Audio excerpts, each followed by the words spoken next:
Now, what I had done there is I had set up my material to be kind of in an ideal position, excuse me, to start pulling up the cylinder.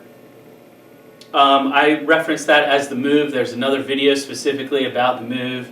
That is a really advantage. It's a great skill to have. It's a necessary skill, but it definitely takes time to learn. All right, so the next step is to build my cylinder.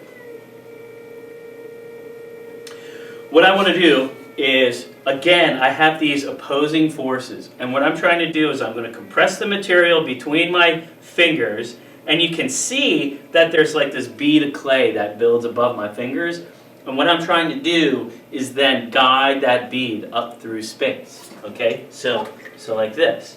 So I'm just going to connect my hands, and then I'm just going to kind of build that up. All right, and yeehaw! See how it gets taller and taller and taller. Now, one of the things that I want to do is also maintain the shape. I want to make sure that my cylinder stays a cylinder so that we can learn how to pull the clay up and achieve height. You're actually going to need height in order to make the kind of like round vessels or whatever it is that you need to make, because we need to make interior volume. Okay, and we do that by gaining height. So, the other thing too that I want to point out is your finger positions. Finger positions are really important. Now, what I want to do again, you want to keep your hands kind of closed up. All right. So your thumb you want to keep like your hands in a fist. Okay, but we want to use our fingertips to actually control the material. So the way that you can do that is you can support your fingertip by placing your thumb kind of right behind your fingertip. All right.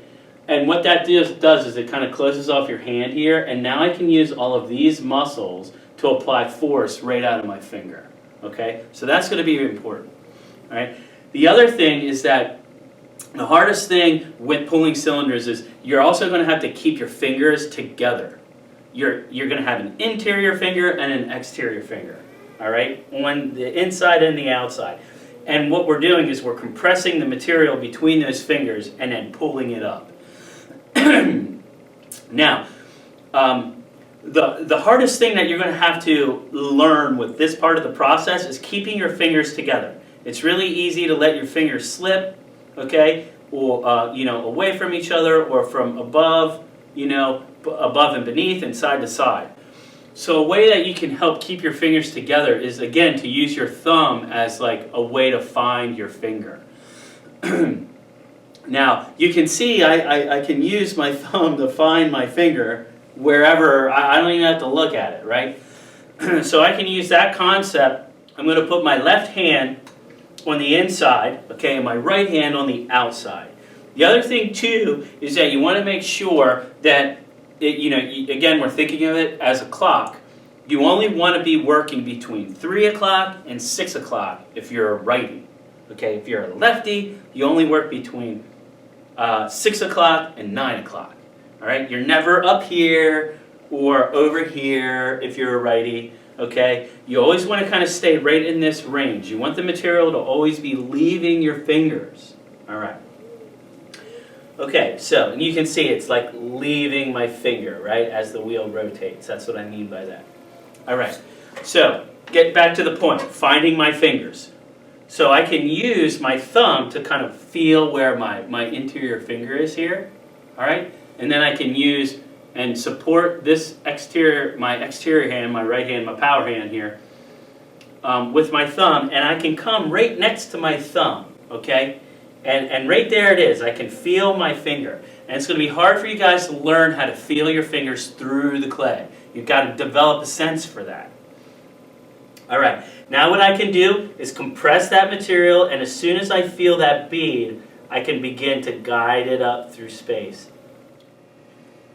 All right. Another important thing about your hand positions and the speed of the wheel and the relationship is when you're pulling up your cylinder, your fingers leave these marks called throw lines. lines. Okay, we refer to them as throw lines. They're like these, little horizontal marks here. And basically that's an indication of how you're moving with the speed of the wheel. So there's a really important relationship with how fast the wheel is spinning and then how fast your hands can pull the material. All right?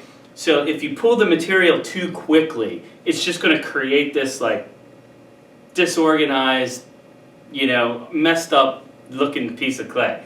So what you want to do is you want to think about it like a slinky, okay? So if we think about the slinky as being our throw lines, okay, if we stretch that slinky out, then, we've got this kind of really kind of wobbly, inconsistent shape, right? It's really weak and we really can't control it. All right, that's going to translate the same way into if you're too fast and your throw lines are too far apart while building your cylinder.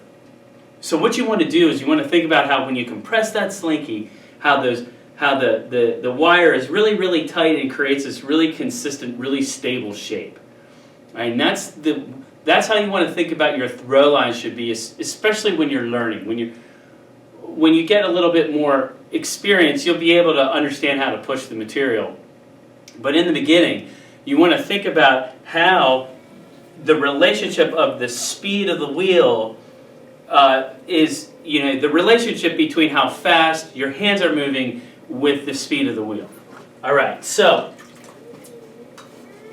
what I want to do here, all right, is, again, I want to take my fingers, okay, I'm going to find my finger with my thumb, all right, and again, I'm going to use my my other middle finger. I like to use my middle fingers because they're longest and strongest, okay, you can reach a lot farther.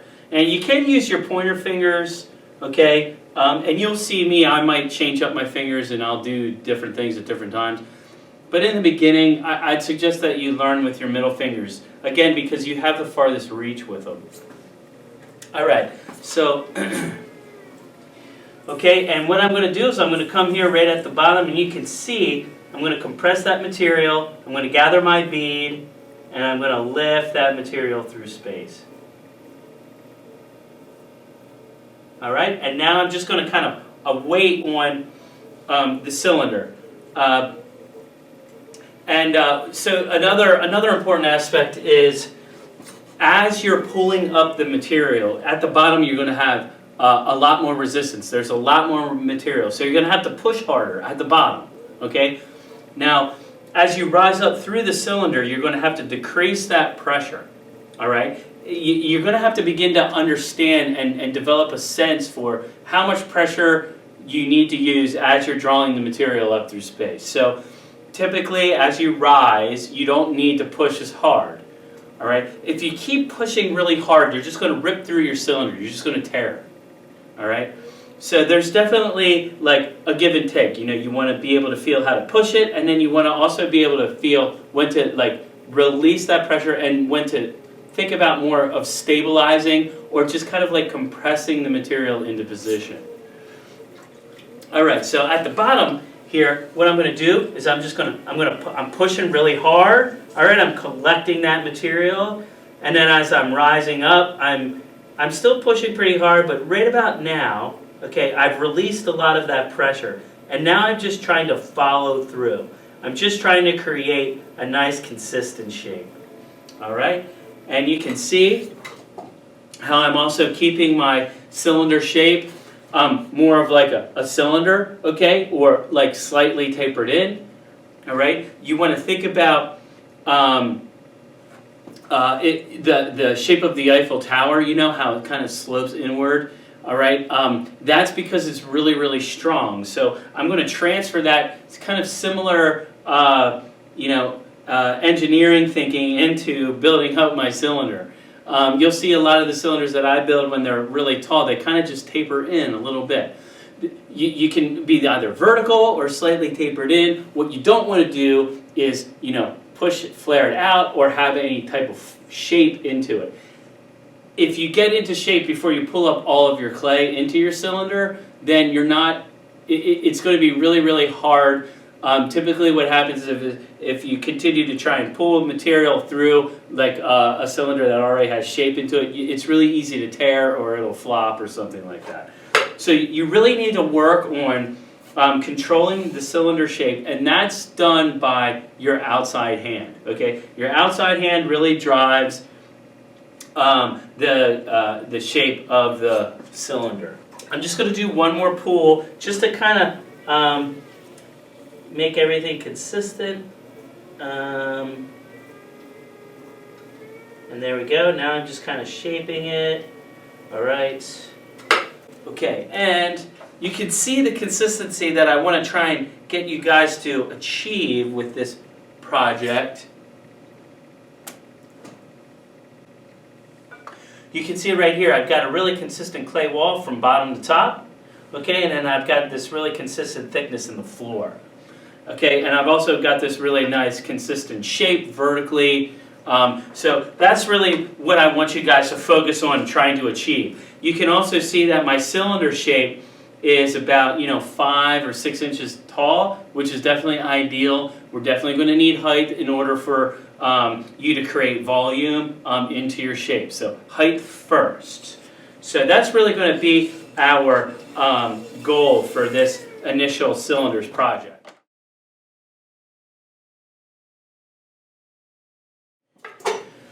So now what I want to do is I'm going to just kind of go through the process just kind of quickly, and so that you guys can get a better sense for the whole process and like more of a fluid motion. And what I like to do is I like to clean my wheel. Okay, make sure that your wheel's cleaned off. You don't, again, want it to be too wet. You also want to be conscious of your hands, like you don't want them to be all sloppy. Because if you pick up this piece of clay here and you get water all over it, it's really hard to stick to the wheel. So, okay, all right. So here we go. So I'm just going to throw a quick cylinder, and first, what I'm going to do is I'm going to cone. All right, and I'm just going to cone this a little bit more from the bottom. Okay, and mound it over. Just make some adjustments here.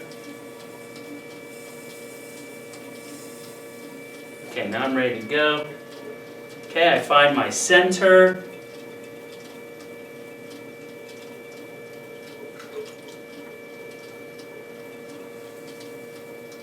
Alright, so now I'm going to do the claw. I'm just going to kind of open up my floor here. I'm going to pull it into my body.